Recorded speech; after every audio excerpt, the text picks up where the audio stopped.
한가롭게 그렇게 지내는 그 각양의 동물들을 아마 흥미롭게 보신 적이 있을 것입니다. 외형적으로는 매우 평화롭고 또 한가롭게 보이는 그 넓은 초원의 세계는, 그러나 그 내면적 실상을 보면 약육강식의 원리가 아주 철저하게 살아있고 적용되어지는 그러한 공간이라고 하는 사실을 또 이제 그 내면을 보면서 깨닫게 되죠. 케냐의 암보셀리 국립공원과 마사이의 마라 국립공원의 야생 동물들과 맹수들의 이 약육강식의 이야기를 통해서 우리는 매우 중요한 신앙의 원리들을 배워볼 수가 있습니다. 그리스도인들의 삶은 어쩔 수 없이 우리들이 원한다고 마음 편한 삶을 살 수 있는 것은 아니라는 거죠. 우리 마음속에 좀 편한, 마음 편한, 긴장감도 다 놓고 이렇게 살고 싶은 마음이 분명 없지 않을 터이지만, 그러나 그리스도인의 삶이라고 하는 것은 그것이 그렇게 허용되어지는 삶은 아니다라고 하는 사실을 성경은 우리에게 말씀하고 있습니다. 그래서 말씀드린 것처럼 그리스도인들의 삶은 어쩔 수 없이 우리들이 원한다고 마음 편한 삶을 살 수 있는 것은 아니라 언제나 우리들을 노리는 상대가 있어서 쉬지 않고 싸움을 하지 않으면 안 되는, 이것이 그리스도인의 삶의 현실이라고 할 수 있습니다. 그리고 우리들이 싸워야 할 대상을 성경은 뭐라고 말씀하고 있는가 하면 공중 권세 잡은 자들과의 싸움이다, 이렇게 말씀하고 있습니다. 그러므로 너희는 전신갑주를 취하라, 이렇게 명령적인 상당히 그 군인적 색깔이 상당히 짙은 그러한 이 싸움적 용어로 그리스도인의 삶이란 어떠한 것인지를 우리에게 들려주고 있습니다. 그런데 맹수들을 통해서 배우는 다양한 교훈이 있겠습니다만, 그 가운데 그리스도인의 삶과 관련해서, 신앙과 관련해서 매우 중요한 원리들을 우리는 그곳에서 배울 수가 있습니다. 예를 들어서 맹수인 치타가 임펠라 무리의 먹잇감을 고를 때 어떤 대상을 이제 주목해서 자신의 먹잇감으로 삼는가. 자, 아마 그 TV 화면 같은 것을 통해서 아마 보신 기억들이 있을 것입니다. 치타의 아주 매서운 눈초리가 무엇인가를 집요하게 바라보고 있습니다. 자, 임펠라 무리가 있고 이 순둥이 같은 임펠라 무리, 그 무리 가운데서 치타가 자기의 먹잇감을 고를 때 어떻게 고르는가 하면 무리를 이탈해서 떨어져 있는 그 대상을 주목해서 바라봅니다. 그 아주 예리한 눈초리로 계속 지켜봅니다. 그래서 임펠라 무리 가운데 이제 어느 정도 떨어져 있는 그러한 동물들을 주목해서 보다가 이제 그래도 어느 정도 무리 주변에 있으면 아직 달려들지는 못합니다. 그러다가 계속 지켜보죠. 그러다가 어느 정도 무리에서 이탈했다라는 판단이 딱 들었으면 그야말로 쏜살같이 달려가서 목을 낚아챕니다. 그리고 쓰러뜨립니다. 그러므로 무리를 이탈해서 떨어져 있으면 100% 공격 목표가 되고 치타의 먹잇감이 되는 것을 우리가 보곤 하죠. 사자가 룻대를 공격할 때도 역시 원리는 똑같습니다. 그 사자의 포스가 있죠. 그래서 쭉 주목해서 봅니다. 자기의 먹잇감을 고를 때에 절대로 이곳저곳을 바라보는 것이 아니라 한 곳을 주목해서 바라보죠. 자, 그 가운데 이 룻대 가운데서 그 무리 가운데 이탈한 그러한 자신의 먹잇감을 지속적으로 바라봅니다. 무리 가운데 어느 정도 거리가 아직 어느 정도의 그 무리 가운데 있으면 사자가 아직은 달려들질 않습니다. 그러다가 이제 어느 정도 거리가 상당히 떨어졌다 생각되어지면 사자가 그때부터 매우 쏜살 같은 속도로 먹잇감을 향해서 달려가고 예의 목을 낚아챕니다. 그리고 그렇게 쓰러지고 말죠. 그러므로 나를 보호하는 방법이 무엇인가라고 하는 것입니다. 언제나 무리 가운데 있어야 한다. 이것이 정확하게 영적 원리에 적용이 되어집니다. 그러므로 혼자 떨어진 곳에는 반드시 맹수가 찾아들고, 그리고 기도의 불이 꺼진 곳에는 사탄과 그의 졸개들이 반드시 찾아옵니다. 이것은 사실이에요. 가끔 뭐 설교 이런 낯설교 시간에는 뭐 그러한 예를 좀 드는 적이 별 기억은 없습니다만, 제가 그 여심야 기도나 이런 시간에 제가 그 신대원 시절에 그 학우들과 종종 모여서 늘 기도하는 시간을 갖곤 했어요. 그래서 공부하고 돌아올 때 그 강변에서 늘 기도하고 귀가하곤 했는데요. 이름하여 강변 기도회라고 하는 그러한 기도회를 만들고 학교에서 집으로 돌아올 때는 언제나 그 한강변, 고수부지라고 하죠. 그곳에서 추울 때도 겨울에도 그곳에서 늘 추우니까 뭐 바람막이 할 곳도 없잖아요. 그래서 서서 그렇게 기도하고 돌아오곤 했습니다. 언젠가 그 흰돌산 기도원이 지금 연세중앙교회에서 이제 소속돼 있지 아니하고 여자 원장님이 그렇게 아직 작은 규모로 그렇게 기도원을 운영하고 있었던 그러한 시절입니다. 성전이 작은 성전이 건축은 되어 있지만 뭐 그렇게 큰 크기의 성전도 아니었고, 맨 처음에 그 시작했던 작은 성전이 그곳에 있었는데, 이제 그거 더 이상 사용을 안 하니까 거기에 좀 습하고 그렇더라고요. 그래서 학우들하고 이제 몇 명이서 그곳에 사람이 없으니까 들어가서 거기서 성경 읽고 기도하고 뭐 그런 시간을 가졌던 어느 날, 그렇게 그 몇 명의 장정이 기도하고 있었는데, 그때 저는 굉장히 무서운 공포감이 저에게 엄습하는 경험을 했습니다. 이것은 우리들이 흔히 그냥 무서움이다 뭐 이런 유의 내용이 아니라 뭐 장정들이 같이 있는데요. 그런 것하고는 차원이 다른 굉장히 무서운 이 공포감에 사로잡힌 적이 있었습니다.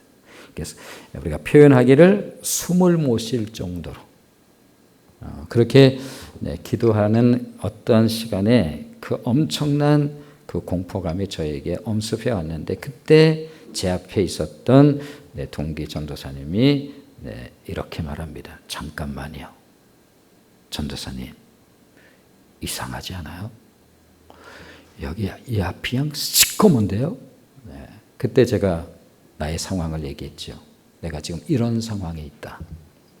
숨을 못 쉴 만큼의 공포감에 사로잡혀 있는데, 그때 다른 그 성전에서 집회를 하고 있었는데 그곳으로 막 도망가고 싶을 정도의 엄청난 공포감이었어요. 그래서 그때 그것을 이겨내기 위해서 정말 우리가 성경에서 표현하는 씨름하듯 그렇게 기도를 하면서 그것을 물리친 적이 있었는데, 그러면서 그때 제가 처음으로 느꼈던 게 무엇인가 하면, 우리가 종종 기도 아무 데서나 하고 그러면 안 된다. 뭐 산기도 할 때도 그러면 상당히 좀 조심하고 기도해야 된다. 이런 얘기를 종종 들었습니다만, 그냥 사실 뭐 별로 들었죠. 그러면서 그때 그럴 수가 있겠다라고 하는 생각을 가졌는데, 바로 그것이 이제 더 이상 방치해 둔 것이었어요. 그래서 사람들이 들락거리지 않는 그곳에 상당히 습하고 그런 곳이었는데 사람들이 없으니까 저희들이 그곳에 들어가서 성경도 읽고 기도하다가 경험했던 어느 날의 그 영적 어려움의 체험이었어요. 그렇습니다. 불 꺼진 곳은 어두운 세력의 아지트가 되고 불 꺼진 곳은 이들의 활동 무대가 되어진다라고 하는 사실, 이것은 영적 실체입니다. 자, 따라서 불 꺼진 개인이나 가정 그리고 교회가 되는 것은 정말로 두렵고 안타까운 일이다 라고 하는 거예요. 불이 없으면 사단의 공격을 당해낼 수가 없는 거예요. 따라서 교회이든 교회 안의 공동체이든 가정이든 개인이든 어둠의 공격을 이길 수 있는 방법은 오직 하나, 성령으로 말미암는 기도와 말씀이라고 하는 사실을 잊지 말자, 기억하자. 우리 표어적으로 표현해 보면 그렇습니다. 우리 초등학교 시절에 우리가 국민학교 세대입니다만, 언제나 그 포스터도 그리고 표도 그리고, 예를 들어서 6월 달이 되어지면 상기하자 6.25, 꺼진 불도 다시 보자, 이런 표가 있습니다만, 그리스도인의 항상 기억해야 될 표가 무엇인가 하면 오직 성령으로 말미암는 기도와 말씀이라고 하는 이 사실, 이것이 없으면 우리는 어둠의 공격을 이겨낼 수는 없습니다. 그러므로 하나님의 교회에는 언제나 기도의 불이 타오르게 해야 하고, 오늘 하나님께서 말씀하시죠. 우리를 성가시게 하기 위해서 하나님께서 그 명령을 하신 것이 아니에요. 오늘 말씀 보면 그렇습니다. 불은 끊임없이 제단 위에 피워 꺼지지 않게 할지어다. 이렇게 말씀하고 있어요. 그러므로 하나님의 교회는 언제나 기도의 불이 타오르게 해야 하고, 나의 공동체도 언제나 기도의 불이 꺼지지 않게 해야 할 것이다 라고 하는 것입니다. 나 개인의 심령에도 불이 사그러들고 있나를 확인하고 또 확인해야 되겠죠. 나의 심령에 불이 꺼진 것은 아닌가. 자, 에베소 교회의 불행이 바로 이것 아니겠어요? 요한계시록에 보면 소아시아 7교회가 소개되면서 칭찬도 받고 책망도 받고 또 칭찬과 책망도 겸하여 받는 그러한 교회들의 주님의 평가가 있습니다만, 그 가운데 에베소 교회의 불행은 무엇일까? 마음속에 사랑이 식었다. 누구를 향한? 주님을 향한 내 마음의 사랑이 식어버렸다. 네가 첫사랑을 잃어버렸다. 이렇게 말씀하고 있어요. 사랑은 불입니다. 사랑은 뜨거움이죠. 너와 그것을 잃어버렸구나. 주님께서 그렇게 책망을 하십니다. 라오디게아 교회에 관해서도 성경은 이렇게 말씀합니다. 네가 뜨겁든지 차든지, 이렇게 말해요. 미지근하여 내가 토해버릴 것 같은, 여기서 차가움에 대해서 말씀하는 것이 아니라 네가 뜨거움을 잃어버렸다. 지역적 특성이 온천이 쭉 이렇게 연결되어지는데 오는 거리가 짧지 않으니까 그 물이 미지근하게 돼버렸어요. 이것을 빗대어서 들려주신 말씀이죠. 말씀하시고자 하는 핵심적 교훈이 뭐예요? 네가 뜨거움을 잃어버렸다. 이렇게 말씀하고 있습니다. 그런데 삼성경제연구소의 한 수석 연구원이 쓴 글을 보면 이런 내용이 있어요. 한국 경제를 망치는 주범을 AIDS, 이름하여 에이즈로 설명을 하고 있는데, A, 바로 에버리스라고 하는 단어로 과욕, 탐욕, 한국 경제를 망치는 주범 가운데 하나다. 두 번째, 그 다음에 I, 이너샤라고 하는 단어로 이것은 타성, 이것이 한국 경제를 망치는 또 하나의 중요한 요소다. 이렇게 말해요. 세 번째 D, 딜루전, 착각. 이것이 한국 교회의 경제를 망치는 또 하나의 중요한 요소가 되어진다. 마지막으로 셀프 앱소션 해서 자아도취. 이 네 가지 요소가 한국 경제를 망치는 주범이라고 그렇게 말을 하고 있습니다. 그런데 이것을 한국 교회와 성도들에게 적용을 해보면, 신앙에 이것을 적용을 해보면 동일하게 한국 교회와 성도들을 속이고 신앙의 뜨거움을 식게 만드는 주범이 될 수 있다. 자, 그렇다고 한다면 우리의 뜨거운 가슴을 식게 하는 영적 에이즈는 어떤 것들이 있을까? 동일하게 A입니다. 에보리스, 과욕, 탐욕. 한마디로 탐심이 가득한 마음. 우리 마음에 탐심이 가득하면 자연스럽게 하나님을 사랑하는 마음을 잃게 됩니다. 자연스러운 거죠.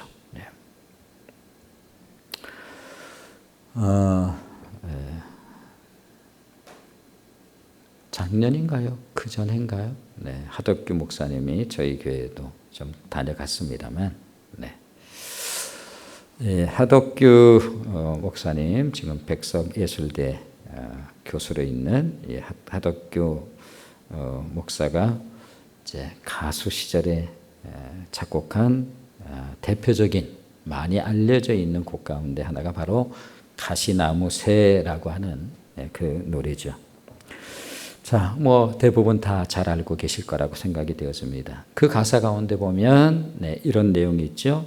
내 안엔 내가 너무도 많아 당신이 쉴 곳 없네. 그렇습니다. 내 안에 내가 너무 가득 차 있기 때문에 내 안에 주님이 들어갈 자리가 없다라고 하는 그러한 뜻이죠.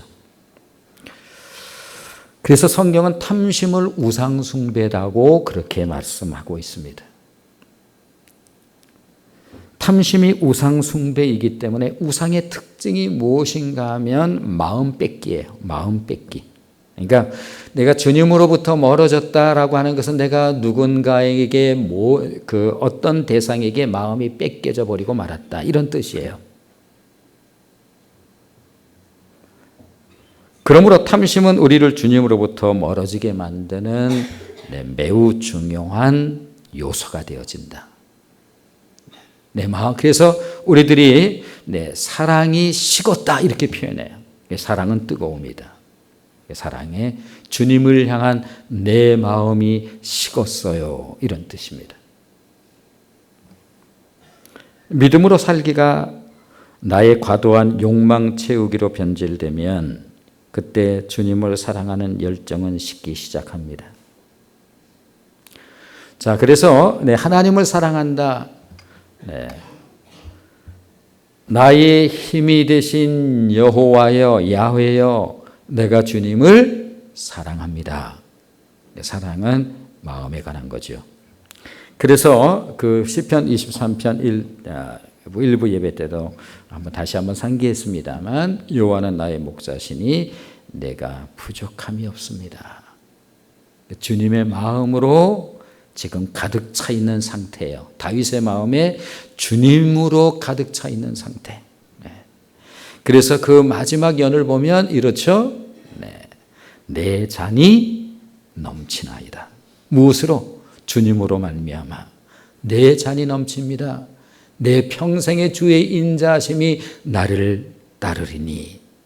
이렇게 고백하고 있는 것을 보게 되어지는데, 바로 하나님을 향한 다윗의 사랑 고백이죠.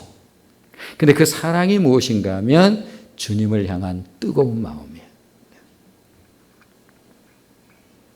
그렇다면 예수님은 이 탐심과 관련해서 어떻게 하셨을까? 빌립보서를 통해서 우리에게 정확하게 이렇게 잘 들려주죠. 주님의 마음이 어떠한 것인지. 그는 근본 하나님의 본체시나 하나님과 동등됨을 취하지 아니하시고 인간의 모습, 인간의 형상, 우리 같은 살과 피를 가지고 있는 인간의 모습으로 이 땅에 오셔서 죽기까지 복종하셨습니다. 이것을 우리는 예수님의 자기 비하라고 그렇게 표현을 해요. 그런데 우리 하나님께서 그를 지극히 높이셔서, 우리 원래 예수님이 원래 높으신 분이에요. 영광의 본체예요. 그게 예수님께서 더 높아질 수 있는 어떤 여지가 있는 것은 아니에요. 그럼에도 불구하고 성경은 뭐라고 말씀하고 있는가 하면, 그런데 하나님께서 그를 지극히 높여 하늘에 있는 것과 땅 위에 땅 아래에 있는 모든 것이 우리 그분의 무릎 앞에 무릎 꿇게 하셨다, 이렇게 말씀하고 있어요. 하나님을 뜨겁게 사랑하셨던 주님,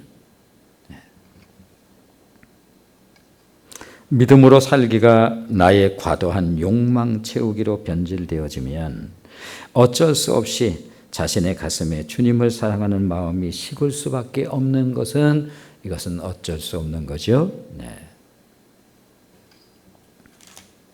두 번째로 이너샤, 이 타성, 이것이 주님을 향한 우리의 마음을 식게 만든다라고 하는 거예요. 방문이 삐걱거리는 시끄러운 소리, 삐거덕 삐거덕 귀에 엄청 거슬리는 그 소리죠. 계속해서 방문 소리가 삐거덕거리면서 소리를 아주 그 잡음의 소리를 냅니다. 처음에는 이것이 그렇게도 거슬리다가, 그러나 하루 이틀, 일주일, 2주일 지나면 그것이 별로 신경을 쓰이지 않을 정도로 무뎌지죠. 잘 안 들려요.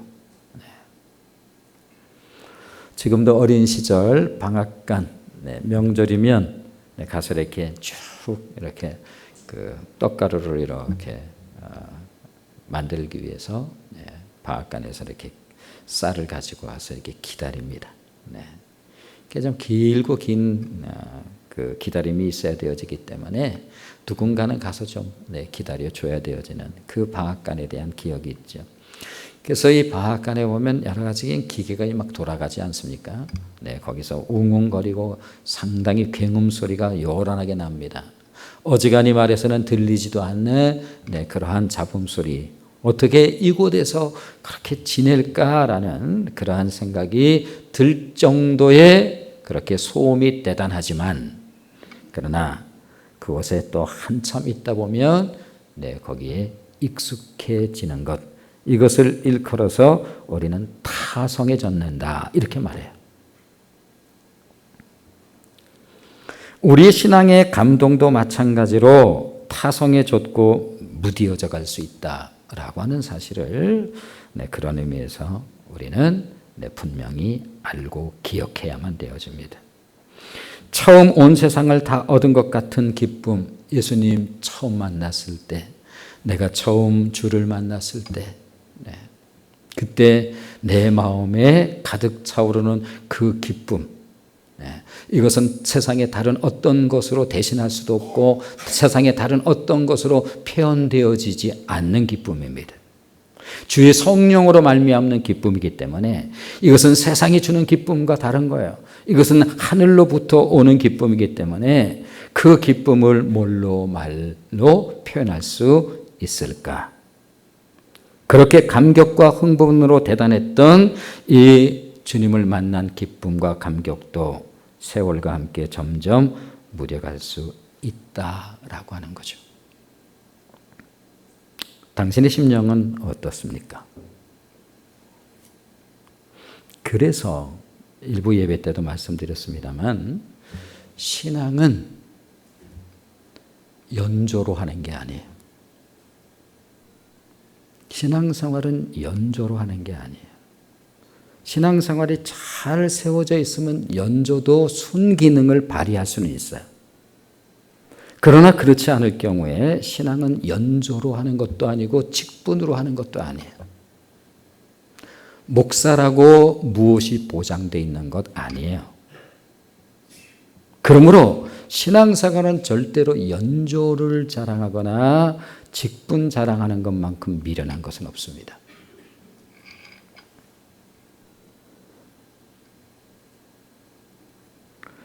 자, 이 분재에 대한 이야기를 좀 일부 때도 해드렸는데, 분재한 나무는 보통 나무보다 3배 내지 4배 정도 더 오래 산다는 거예요. 그렇다고 한다면 분재한 나무는 보통 나무보다 어떻게 3배에서 4배까지 더 오래 살 수 있을까? 거기에 비결이 있는데 그 비결이 무엇인가 하면 다름 아닌 분갈이에 있다는 거예요. 자, 2년에 한 번씩 분갈이를 하면서 뿌리를 다 잘라준다는 거예요. 그 이전의 뿌리를. 자, 뿌리가 다 잘린 나무는 죽을 것 같은데 우리 생각 같으면, 그런데 죽지 않고 오히려 자기 몸의 모든 진액을 짜내서 다시 뿌리를 내리기 시작하는데 2년이 지나면 뿌리가 화분에 가득 채워진다는 거예요. 그러면 또다시 분갈이를 해야 된다는 거예요. 분갈이할 때 또다시 인정사정 보지 않고 뿌리를 다 잘라내기를 반복한다는 것입니다. 그렇다면 뿌리란 뭘까라고 하는 거예요. 자, 제주도에 이제 가신 분들 가운데 세계에서 가장 아름답기로 유명한 분재 예술원, 상당한 규모의 분재 예술원을 아마 가보신 분들이 계실 거예요. 저도 한 2차례 가본 기억이 있습니다. 중국의 지도자 누가 여기에 다녀갔다, 누가 다녀갔다, 이제 그러한 이야기를 하기도 합니다만, 이 분재 예술원을 가꾸는 성범영이라고 하는 원장은 뿌리를 일컬어서 뭐라고 말하는가 하면 타성이라고 그렇게 말한다는 거예요. 곧 그러므로 신앙에 있어서도 타성에 젖으면 별 수 없게 되어진다라고 하는 거예요. 그래서 가슴은 식어버리고 껍데기만 남은 신앙인이 될 수 있기 때문에 앞에서 말씀드린 것처럼 신앙은 연조로 하는 게 아니에요. 과거에 뜨거웠던 그러한 마음도 심령도 시간이 흐르면서 내 마음이 냉랭할 정도로 식을 수 있다는 거예요. 수많은 공격을 받을 수도 있는 여지가 충분히 있는 거죠. 그러므로 정말로 바른 신앙에 대한 도전과 씨름을 하면서 우리는 살아갈 수밖에 없는 존재라고 한다면, 여러분 어떤 교회가 좋은 교회가 될 수 있을까요? 신앙을 연조로 다루지 않는 교회예요. 연조가 뭔가를 보장해 주지 않기 때문에 그렇습니다. 신앙을 직분으로 계급화하지 않는 교회, 이런 교회가 되어줘야 되는 거예요.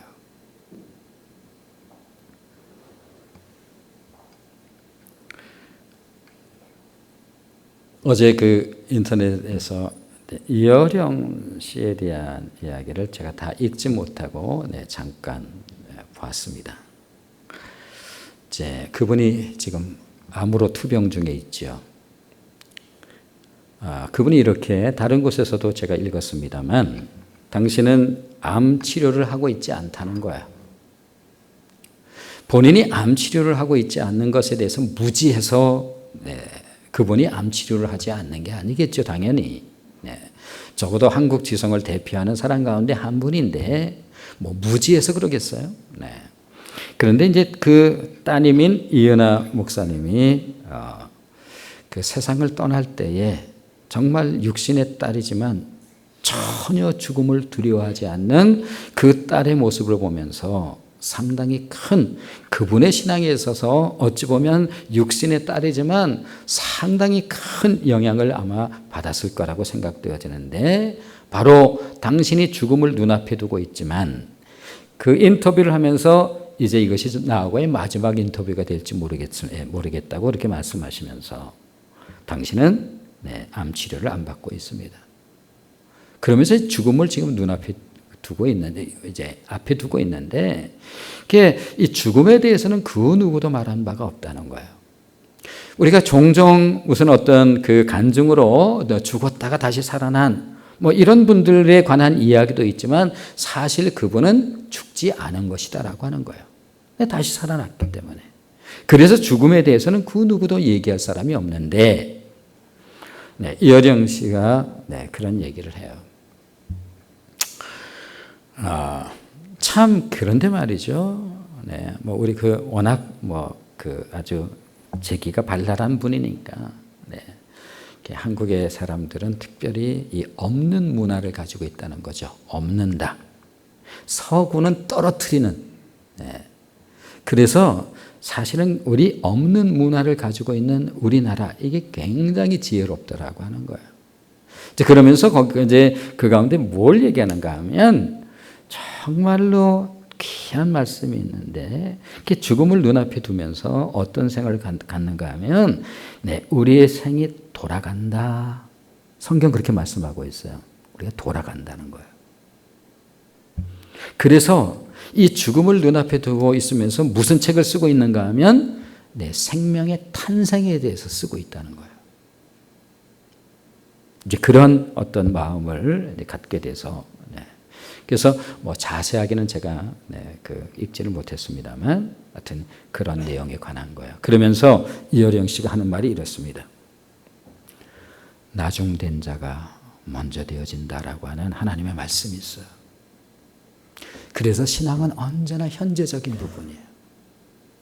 현재를 물어요.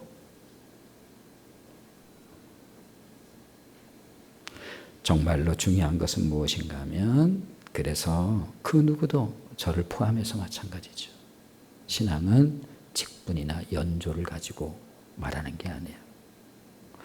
우리가 나름대로 신앙에 대한 부분들이 탄탄한 부분들을 가지고 있다고 한다면 말씀드린 것처럼 연조라고 하는 연수에 대한 순기능의 부분도 당연히 있겠죠.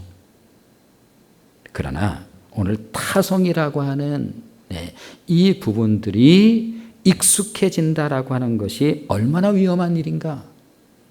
처음에 우리가 하나님 앞에 나올 때 굉장히 마음 조아리면서 그렇게 교회에 교회 문턱, 예배당 문턱을 넘어온 우리들이 시간이 자꾸 가고 반복되어지면서 내 하나님 앞에 나올 때 이렇게 아주 건강한 긴장감 말이에요.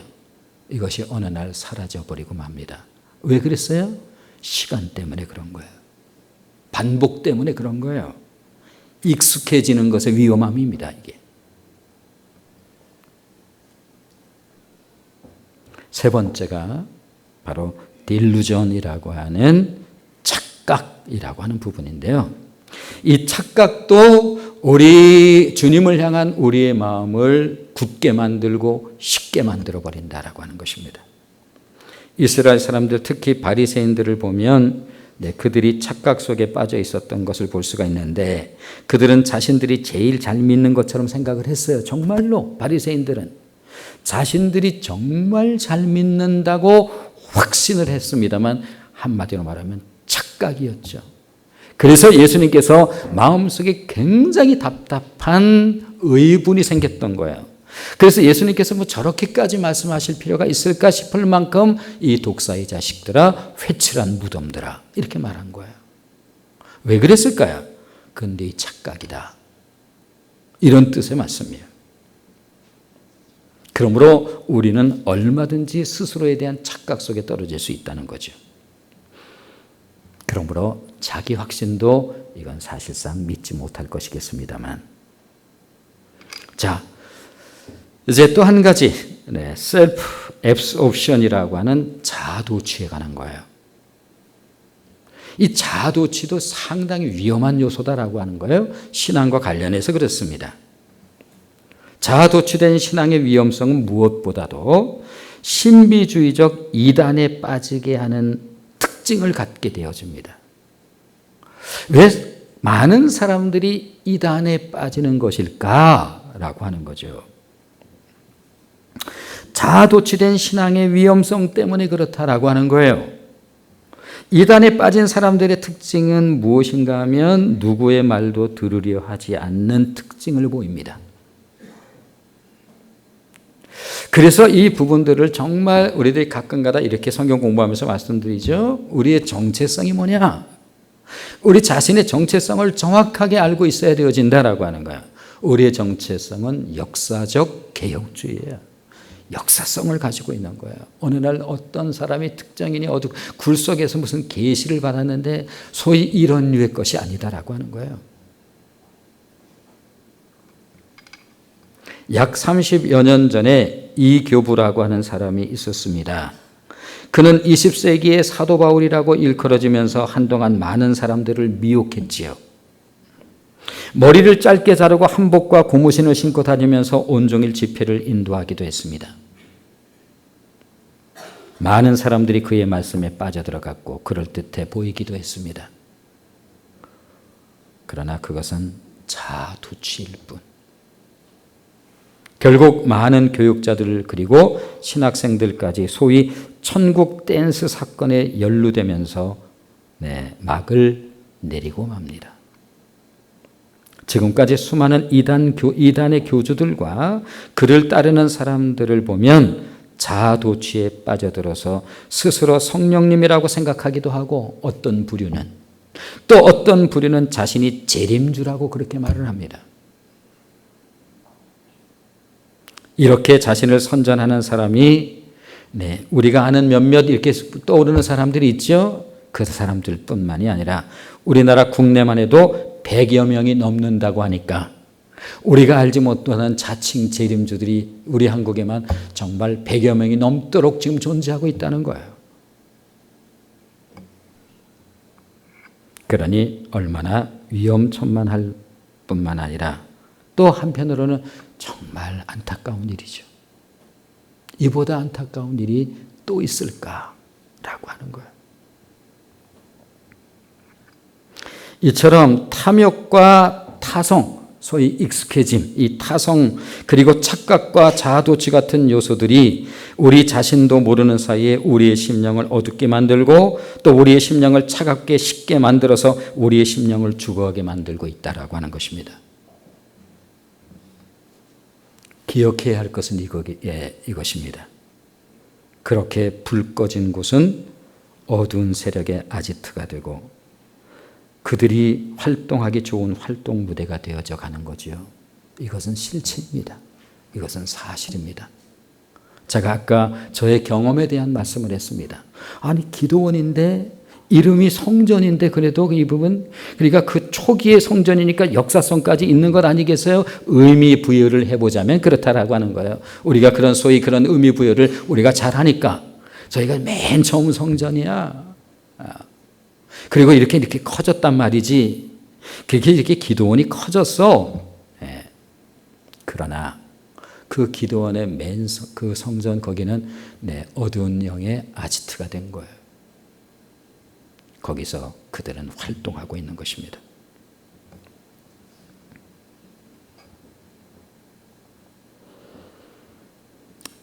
세균이 번식하기 좋은 환경이 되어지면 거기서 세균이 번성하는 거예요. 그러나 그 부분이 매우 건조하고 환경이 밝고 그 부분이 청결하면 세균이 아무리 번식을 하려고 해도 그곳에서 번식할 수 없는 것처럼 영적인 문제도 그렇다라고 하는 거예요. 이 부분을 정확하게 알고 있고 이 부분을 정확하게 알아야 되어진다라고 하는 거예요. 만일 내가 신앙생활하면서 어느 때부턴가 자꾸 사이드에 있어요. 내가. 그때 여러분의 심령에 빨간불이 켜져 있다라고 하는 사실을 바로 확인해야 됩니다. 그리고 어떻게 해야 할까요? 빨리 무리 속으로 들어가세요. 당신은 사단의 표적입니다. 성경은 이렇게 말씀하고 있어요. 사단이 우는 사자처럼 삼킬 자를 찾고 있다. 시작하면서 말씀드렸던 그 내용이에요. 맹수의 원리랑 똑같지 않습니까? 치이타가 정확하게 멀리 떨어져서 주목합니다. 달려가기 딱 좋을 만큼의 자리에 있어요.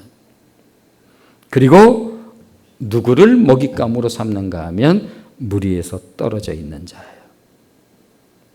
근데 아직 애매하게 떨어져 있으면 아직은 공격하지 않습니다. 그런데 이 정도 떨어져서 이제 완전히 제대로 떨어졌다 싶은 판단이 딱 서게 되어지면 쏜살 같은 속도로 달려가서 목을 낚아챕니다. 그리고 그 짐승은 쓰러집니다. 그 자리에서. 이게 영적 원리예요. 신앙생활 하다 보면 나도 모르게 내가 자꾸 주변에 사이드에 이렇게 있는 경우들이 있어요. 그럴 경우에는 자리에 앉을 때도 그렇게 앉아요. 기억하십시오. 그러할 때 뭐를 체킹을 해야 되는가 하면 내가 이미 빨간불이 켜져 있다는 사실을 바로 알아야 돼요. 방법은 딱 하나예요. 무조건 무리 속으로 들어가는 거예요. 이게 사는 방법이에요.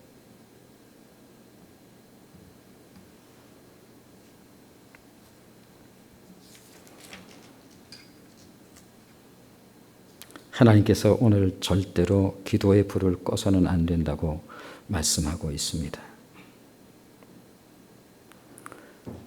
그런 의미에서 내 안에 기도의 불이 꺼져 있는지 아닌지 이것을 여러분은 반드시 확인해야 됩니다.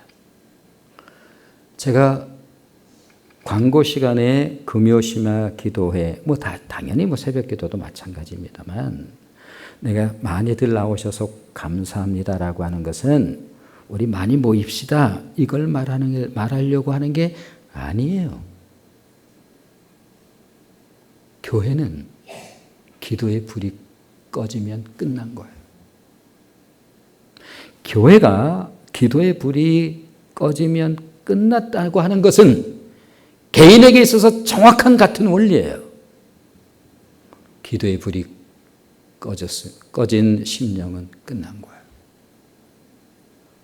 서둘러서 그 불을 붙이려고 애를 써야 되어져요.